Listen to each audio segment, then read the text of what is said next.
कि अल्लाह की लानत झूठों पर। ये कौन है जो लानत अल्लाह की होगी करार ये देंगे? ये वही है कि रहमत अल्लाह की होती है, आती इनके जरिए है। ये वही है रिज़्क़ अल्लाह का होता है, मिलता इनके जरिए है। ये वही है जन्नत अल्लाह की होती है, देते ये है।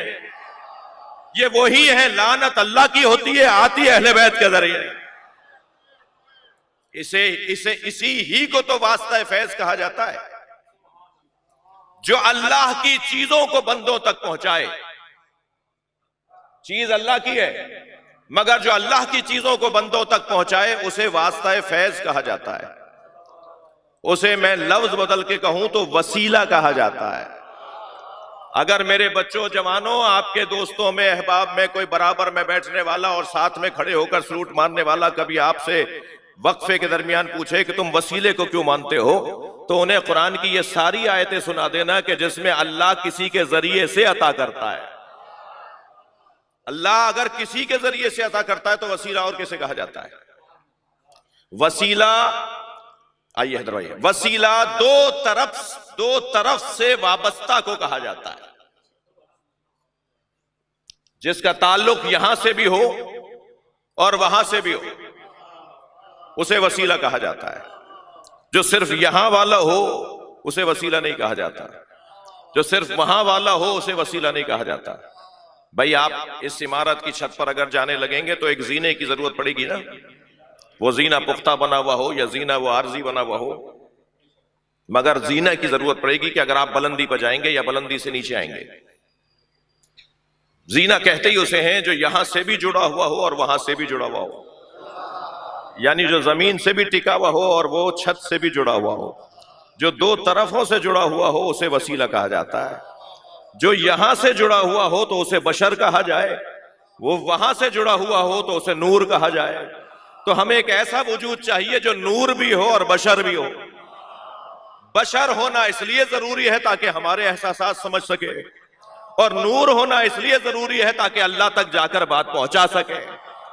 भाई, अगर आमादा है तो एक और मतलब ले लीजिए। जब अल्लाह अपनी आयतें पहुंचाने के लिए मुस्तफा को वसीला बनाए तो मैं अपनी दुआएं पहुंचाने के लिए अली को वसीला नहीं बनाऊंगा?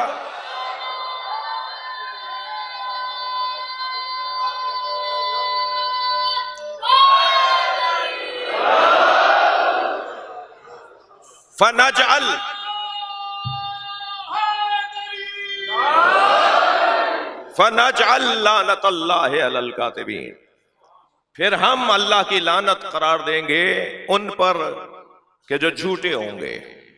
मेरे जवानों, लानत कोई धमाका नहीं है। लानत अदम बरकत को कहा जाता है। तो रफुल अशिया बे अज़दादिहा, हर शय अपनी जिद से पहचानी जाती है। लानत की जिद है बरकत, और बरकत की जिद है लानत। जहां लानत होगी वहां बरकत नहीं होगी, जहां बरकत होगी वहां लानत नहीं होगी। और बरकत हर एतबार से जब बरकत कहलाए, मैं और लफ्ज बेहतर करता हूं, हर जाविये से जो चीज बरकत हो, हर पहलू से जो चीज बरकत हो, हर एतबार से जो चीज बरकत हो, उसे अरबी में कौसर कहते हैं।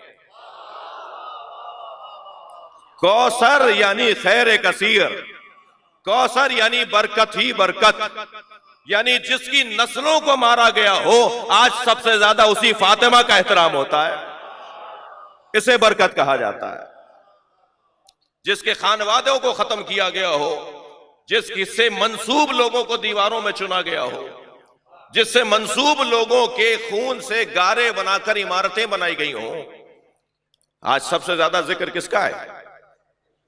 उन्हीं का है कि जिनकी जिंदगी में बरकत है। बरकत, खैर कसीर, कौसर। देखिए, अल्लाह के कामों में और हमारे कामों में फर्क है। मखलूक के कामों में, बंदों के कामों में और अल्लाह के कामों में फर्क है। मखलूक का कोई काम मुकम्मल नहीं होता, अल्लाह का हर काम बाकमाल होता है। मखलूक का कोई काम पहले मरहले पर बाकमाल नहीं होता। जी, मैंने खुद जब शायद 1990 में पहली मजलिस पढ़ी तो वो कहीं से रिकॉर्ड मुझे मिल गया है। शर्म आती है मुझे वो मजलिस अपने आप में जब सुनता हूं उसे कि क्या कर रहे थे तुम ये जी। मीर अनीस ने जो पहला मरसिया लिखा था और जो आखिरी मरसिया लिखा वो दोनों बराबर नहीं है। जमीन तो आसमान दोनों में फर्क है जी।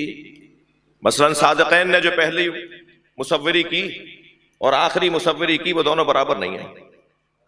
फन का तकाजा यह है कि तदरीजन कमाल तक जाता है। यानी मैं और आप, अगर आप हर मैदान में चले जाइए, आप हर शोबे में चले जाइए, फन तदरीजन कमाल पर पहुंचता है जी। बंदे तदरीजन कमाल तक जाते हैं, मगर जब अल्लाह काम करता है तो पहले ही मरहले पे बाकमाल करता है। भाई तवज्जो चाहूंगा इस एक जुमले पर। जब बंदे किसी को मानते हैं तो तजर्बा करते करते बहरहाल चौथे मरहले पे बाकमाल को मान लेते हैं, और अल्लाह जब बाकमाल बनाता है तो पहले ही मोहम्मद को बाकमाल बनाता है।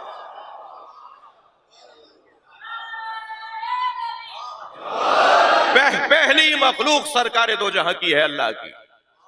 सबसे पहले अल्लाह ने जिसे खल्क किया वो नबी की जात है, और पहला ही ऐसा बनाया कि फिर उससे ऐसा बना ही नहीं। वो जब बनाता है तो वो पहले ही मरहले पे बाकमाल बनाता है। अल्लाह के कामों में और बंदों के कामों में क्या क्या फर्क है, एक लिस्ट बनेगी। बंदों के काम ये, अल्लाह के काम ये।